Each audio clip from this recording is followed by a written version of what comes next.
ভাই, অন্যের সম্পদ ভোগ করা যে হারাম এটা তো আমরা সবাই জানি, প্রশ্ন করার দরকার হয় না। কত বেশি ভয়াবহ সেটা প্রশ্ন করতে পারেন। নবী করিম সাল্লাল্লাহু আলাইহি সাল্লাম বলেছেন সাহাবীদেরকে, আতাদরুনা মানিল মুফলিস, তোমরা কি জানো মুফলিস মিয়াকে?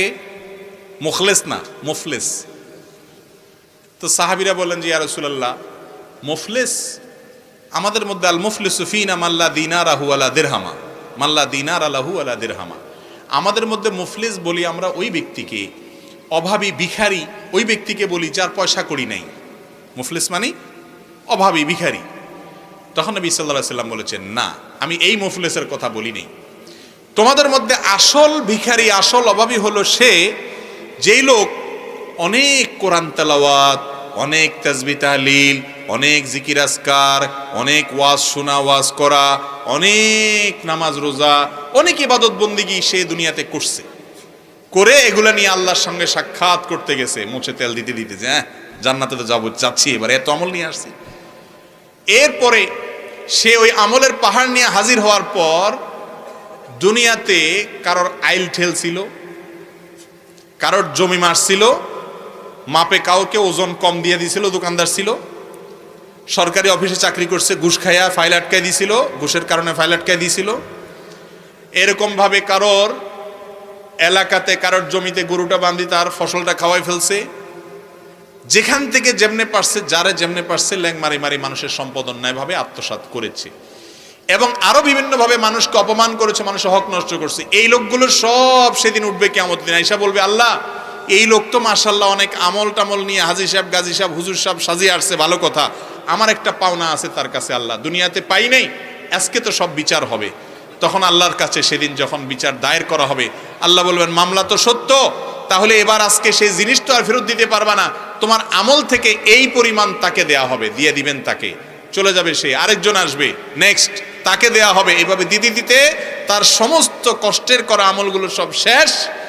এরপরেও তার পাওনাদার রয়ে গেছে, এবার আল্লাহ তাআলা বলবেন, পাওনাদারদের পাপের বোঝা তাহলে তুমি নাও বিনিময়ে, সেগুলো এবার নিতে নিতে তখন জাহান্নামের দিকে উষ্ঠা মেরে ফেলে দেওয়া হবে তাকে। আমলের পাহাড় নিয়ে যারা আহ্লাদে আছেন, লম্বা দাড়ি আছে, টুপিও আছে, মসজিদেও যান, তসবিহ তাহলিল করেন, নামাজ কালাম পড়েন, তো মানুষের হক মারেন। কথা বুঝছেন না বুঝেন নাই?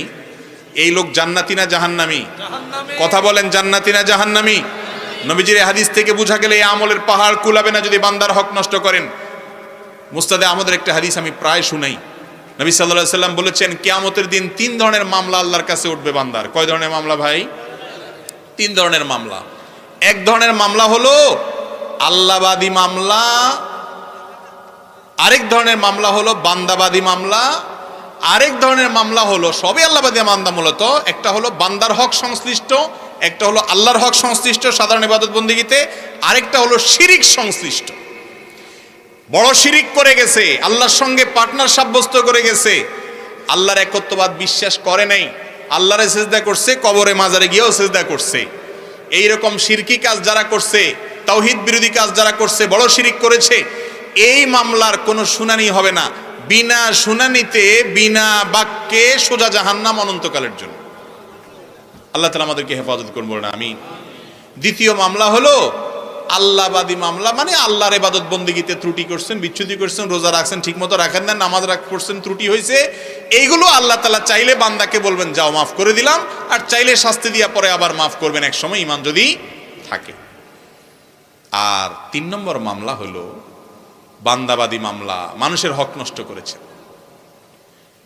এই মানুষের মামলা সম্পর্কে আল্লাহ বলবেন, এটা আমার এখানে শুনানি হবে না, শুনানি হবে ওই ব্যক্তির কাছে যার হক মেরেছো।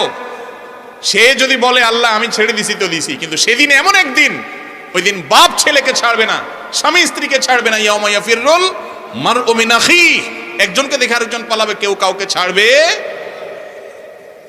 তাহলে দুনিয়াতে বাবারে, ভাইরে, অন্যের হক যদি মেরে থাকেন, কোন ইবাদত গুজারে কুলাবে না, কোন আমলে কুলাবে না, আল্লাহর কসম। কোরআন হাদিস একেবারে স্পষ্ট বলেছে ব্যাপারে, কোন লোকচুরি নেই।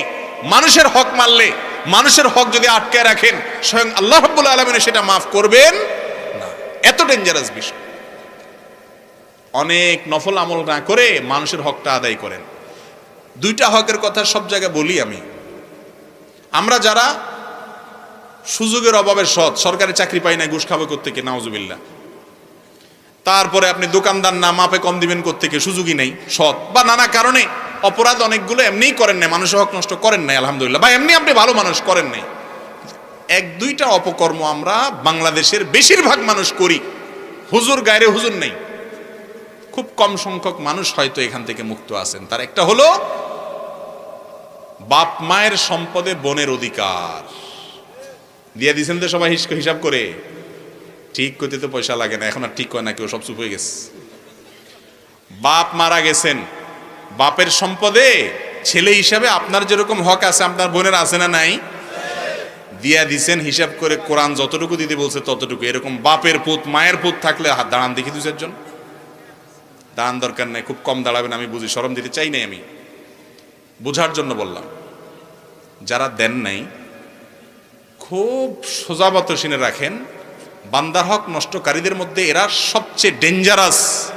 কারণ আত্মীয়র হক নষ্ট করা, রক্ত সম্পর্কীয় আত্মীয় বোনের হক নষ্ট করা, বাইরের লোকের হক নষ্ট করার চাইতে অনেক বেশি ভয়াবহ। কিন্তু আমরা দেই না, বোনদের হক দেই না। কেন? আবার মাসালা বানাইছি নিজেরা, কয় বাপের বাড়ির হক নিলে হয় না।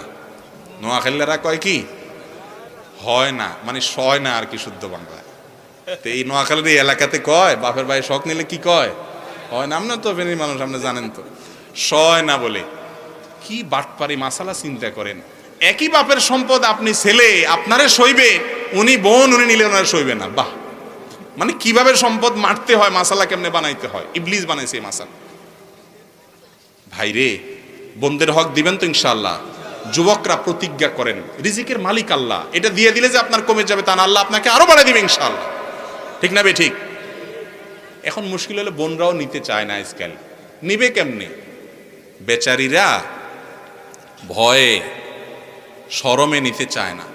যদি নিয়ে নেই হক এখান থেকে, ভাই যদি বলে যে তোমার হক তো নিয়ে নিছো, এখন আবার কেন আসছো, বাপের বিটাতে একটু যাইতে মনে চায় না? ছোটবেলা থেকে যেখানে বড় হয়েছি, কি বলেন, আপনার বাবার সম্পদে আপনার বোনের যে হক আছে, যেটা যদি জমি জমা বুঝে দেন, তাহলে সে বোন আপনার বাড়িতে আসার অধিকার আছে না নাই? ভাই বোনের সম্পর্কে কি 2 দিনের না চিরদিনের? অতএব রক্ত সম্পর্ক হিসাবে, তার বাপের ভিটা হিসাবে, ভাইয়ের বাড়ি হিসাবে সে আপনার মেহমান হওয়ার অধিকার আছে না নাই? কিন্তু আমরা আজকাল এমন স্বার্থপর হয়েছি, সম্পদ নিয়ে আনিছে তো চলে গেছো, আবার আসবা কেন? ঠিক না বে ঠিক? এই ভয়ে মহিলারা আসে না। আর অনেক মহিলারা বলে না ভাই দেয়া লাগবে না, আমরা খুশি আছি, এমনি খুশি আছি। আবার কিছু ভাই আছে এমন বাটপার, কিছু লামসাম দিয়া কয় এখন আল্লাহ তো তোমাদেরকে অনেক দিছে, তো তোমরা তো এদ্দুর পাও, এদ্দুর দিছি, তোমরা খুশি নি। বোন বেচারে নাখোশ হয়ে কই থাকবো? যদি বলেন আমি নাখোশ, কবো আরে বেটা বেয়াদ্দব, তাহলে তার বাড়িতে আস না কোনোদিন আমার। ঠিক না বে ঠিক? বেচারি বাধ্য হইয়া রাজি হয়। এগুলা সবগুলা হলো 2 নাম্বারই এবং হারাম খড়ি। বেঁচে থাকবেন তো ইনশাআল্লাহ। মুরব্বীরা একটু ভালো করে শুনেন, পোলা একটারে সব লেখা দিয়েছেন, আরেকটারে দেন নাই, বলে গেছেন আগে থেকেই মেয়েরা আছে অনেক, রাত দেয়া লাগবে না। হের যত থাকুক, আল্লাহ তাআলা কোরআনে তার হক ঠিক করে দিয়েছেন এবং বলে দিয়েছেন ফরিদাতাম মিনাল্লাহ, এটা আল্লাহর নির্ধারণ। তোমার সম্পদে আল্লাহ এতটুকু অমুকের জন্য ততটুকু রেখেছে, তোমার কোনো এখতিয়ার নাই সেটাকে পরিবর্তন করার, বাপেরও ক্ষমতা নাই তার নিজের সম্পদে এক সন্তানকে দেওয়ার আর এক সন্তানকে না দেওয়ার। কথা কি বুঝছেন না বুঝেন নাই? ইমরান ইবনে হোসেন রাদিয়াল্লাহু তাআলা আনহু এক ছেলেকে কিছু হাদিয়া দিয়ে আসছে। আয়েশা বলে ইয়া রাসূলুল্লাহ, ছেলেকে দিয়ে আসছে। নবীজি বলছেন অন্যগুলোরে দিছো? বলে দেই নাই। বলে যে সবগুলোকে দিয়ে আসো। ওয়াত্তাকুল্লাহ আ'দিলু বাইনা আওলাদিকুম, আল্লাহকে ভয় করো সন্তানদের দানের ক্ষেত্রে। আল্লাহ যা বলেছেন এটাকে ঠিক রাখো, ইনসাফ করো। কিন্তু এই একটা জায়গায় আমরা একই হাম্মাম মে সারে নঙ্গে, সব উলট পালট। ঠিক না বে ঠিক? তওবা করতে পারি কিনা আজকের মজলিস ইনশাআল্লাহ? এই দেশে জমি জমার যে হিসাব নিকাশ আছে, আমাকে একজন এক্সপার্ট এ সম্পর্কে উনি বলেছেন যে ভাই আপনি কি জানেন বাংলাদেশে মোট জমি ল্যান্ডের মালিকানা মেয়েদের কত পার্সেন্ট? ভদ্রলোক একটা পার্সেন্টেজ বলেছেন, আমি ভুলে গেছি, সেটা এত কম উল্লেখ করার মতো না। আমার শতকরা 25%ও না, আরো অনেক কম। জমির মালিক, সব জমির দলিলের মালিক পুরুষরা। ব্যাপার কি? শরীয়ত সব জায়গায় ছেলের পাশাপাশি মেয়ের হক রাখছে না রাখে নাই? কিন্তু আমরা দেই না। এই যে বান্দার হক নষ্ট করা, এগুলো জঘন্য অপরাধ। আমরা যারা ইবাদত বন্দেগী করতেছি এটা ভালো কথা, করেন, আমি নিরুৎসাহ করছি না, কিন্তু এর পাশাপাশি বান্দার হকের ব্যাপারে সাবধান আরো বেশি থাকেন, তাহলে ইনশাআল্লাহ আখিরাতে শেষ সাথী হাসতে পারবেন। চেষ্টা করবো তো ইনশাআল্লাহ। দাড়ি রাখলেন, টুপি রাখলেন, আর দোকানে যাইয়া বাকির খাতায় 10 টাকা জায়গা 20 টাকা লিখলেন, আর এরকম ভাবে মসুর ডাল ইন্ডিয়ানটা দেশিটা চাইনিজটা মিলায় ওটার দেশি ডাল বানায় বেচলেন, জায়েজ হবে না গুনাহ হবে? মানুষের লেনদেনটা মেইন। আমার আজকে আলোচনার বিষয় ছিল উদখুলু ফি সিলমিন কাফা। এখানে আসছে আর কেউ আপনার ওয়াজ হলো কি ঐক্য আর কি আলেমদের হুজুরদের। তো আমার মূল বিষয় আমি হারাই গেছি। আমার বলার ছিল সেটা ইনশাআল্লাহ পরবর্তীতে বলবো। পরিপূর্ণ ইসলামে দাখিল হইতে হলে 5টা কাজ করতে হবে ইনশাআল্লাহ। বরপড়ার মাহফিলে বা অন্য কোথাও ইনশাআল্লাহ সে বিষয়ে কথা বলবো। আমার একটা প্ল্যান আছে, এই 5টা কোর্স কমপ্লিট করলে পরিপূর্ণ ইসলামে দাখিল হওয়া যাবে। আল্লাহ তাআলা আমাদের সবাইকে তৌফিক দান করুন।